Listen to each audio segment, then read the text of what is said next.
बिस्मिल्लाहिर्रहमानिर्रहीम। अब हम पढ़ते हैं कि इन्वायरमेंट का बिहेवियर पे क्या रूल है। इससे पहले हमने वीडियो में बात की है जेनेटिक्स के हवाले से कि जेनेटिक्स का क्या रूल है हमारे पास बिहेवियर पे। अब हम इन्वायरमेंट की बात करते हैं तो सबसे पहले हमारे पास इन्वायरमेंट क्या है, तो एवरीथिंग दैट सराउंडिंग, जो चीज़ें हमारे इर्द गिर्द होती है उसको कहते हैं एनवायरनमेंट। तो इसका क्या रूल है, ठीक है।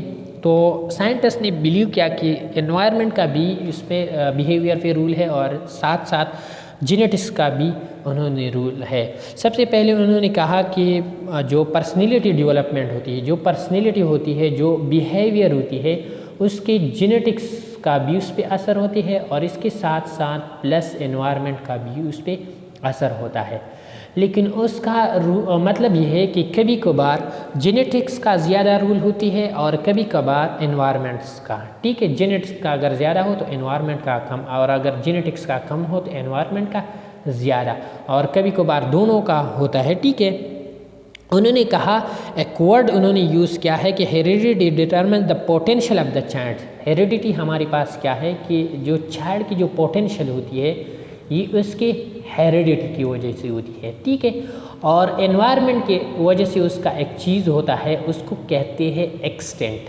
क्या एक्सटेंट, कि किस हद तक जो ये बच्चा है वो ये बिहेवियर जो है प्रोड्यूस करता है, बढ़ता है, ठीक है। तो इसका एक्सटेंट होता है, तो ये एनवायरनमेंट की वजह से, और इसका जो पोटेंशियल है इसका बिहेवियर की वजह से और बढ़ने की वजह से ये क्या किस वजह से होती है, हेरिडिटी का वजह से की वजह से होता है, ठीक है। तो उन्होंने कहा कि हेरिडिटी और एनवायरनमेंट दोनों इन्वॉल्व है और दोनों का बहुत अच्छा रूल है।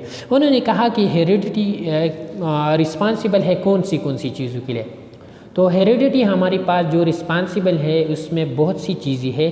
लेट सपोज हमारे पास जो इमोशन है, जो एनवायरनमेंट से उसका ताल्लुक़ नहीं है, ठीक है, उसका हेरिडिटी से ताल्लुक़ है। बच्चे का इमोशन ज़्यादा है कम है तो उसका हेरिडिटी से ताल्लुक़ है। इसकी वजह से IQ है, इसकी वजह से उसका जो रिफ्लेक्स एक्शन है, ठीक है, रिफ्लेक्स एक्शन ये भी हेरिडिटी से ताल्लुक़ रखता है। इसी तरह एंड फिज़िकल जो ट्रैट्स है, फिज़िकली इसका जो आई है कैसा है, हेयर कैसा है, ठीक है, इसी तरह नोज़ कैसा है, फिज़िकल ट्रैट्स वगैरह। तो ये सारी जो चीज़ें हैं ये हमारे पास हेरिडिटी से ताल्लुक़ रखता है, मतलब है कि हेरिडिटी इसके लिए रिस्पॉन्सिबल है। इसी तरह अगर हम एनवायरनमेंट की बात करें तो एनवायरनमेंट कौन सी चीज़ों के लिए रिस्पॉन्सिबल है, तो एनवायरनमेंट अगर हम WHO की डिफिनीशन करें, physical, mental and social status, तो फिज़िकल जो किसी बंदी का जो फिज़िकल कैरेक्टर है, सोशल उसका कैरेक्टर है, ठीक है, और मेंटल उसका जो कैरेक्टर है, उन सब के लिए क्या है, उन सब के लिए क्या ज़रूरी है, एनवायरनमेंट ज़रूरी है। और कौन इसके लिए रिस्पॉन्सिबल है, एनवायरनमेंट उसके लिए रिस्पॉन्सिबल है। इसी तरह उन्होंने एक एग्जांपल दी है कि जो एनवायरनमेंट है और जो हेरिडिटी है ये दोनों एक दूसरे के लिए है कम्प्लीमेंट्री है। क्या है, कम्प्लीमेंट्री, मतलब है कि एक दूसरे पे डिपेंड करता है। जैसा कि सीड एंड सॉइल, क्या होते हैं, सीड एंड सॉइल ये दोनों के लिए लाजिम है।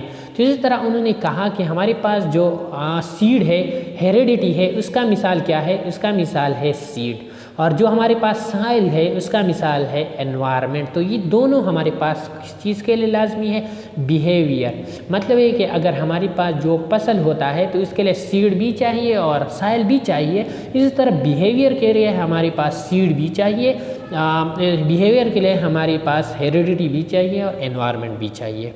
तो साइंटिस्ट ने कहा कि इसलिए ये दोनों एक दूसरे के लिए क्या है, कम्प्लीमेंट्री है।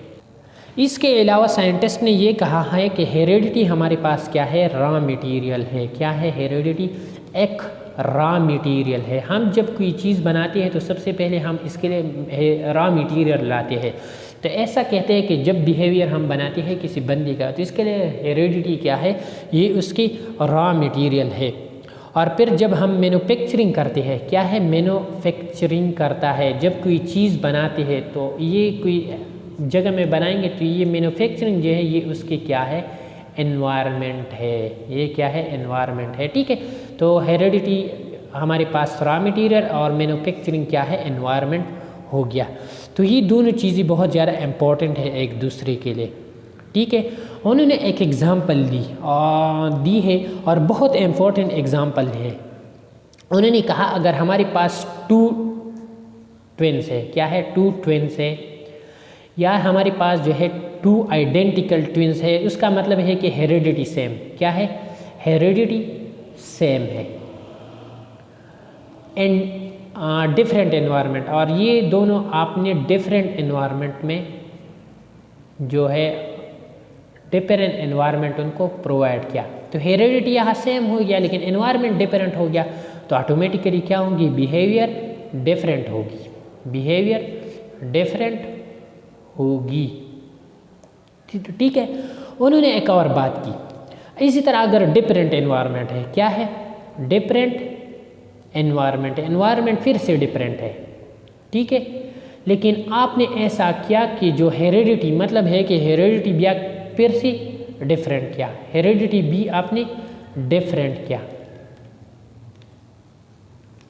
तो इस केस में भी क्या होंगी? बिहेवियर डिफरेंट होगी, बिहेवियर क्या होंगी? डिफरेंट होगी। उसका मतलब है कि सिंपल वर्ड में अगर कोई चीज़ में डिफरेंट आ सकती है तो इसकी वजह से ऑटोमेटिकली बिहेवियर चेंज होगी, ठीक है। इसी तरह ये डिफरेंट एनवायरनमेंट है। इसी तरह अगर आप सेम एनवायरनमेंट देते हैं, ये डिफरेंट की जगह मैंने सेम लगाया, सेम एनवायरनमेंट दी और हेरिडिटी डिफरेंट है, तो फिर से बिहेवियर क्या होंगे? डिफरेंट होंगी। अगर सेम हेरिडिटी है, एनवायरनमेंट डिफरेंट है, तो फिर से भी हेरिडिटी क्या होंगी? डिफरेंट होगी, बिहेवियर डिफरेंट होगी सारी, ठीक है। तो बिहेवियर ऑलरेडी डिफरेंट होगी, अगर एनवायरनमेंट में चेंजेस आ गया बिहेवियर चेंज होगी। इसी तरह अगर हेरिडिटी में चेंजेस आ गया फिर से बिहेवियर चेंज होगी।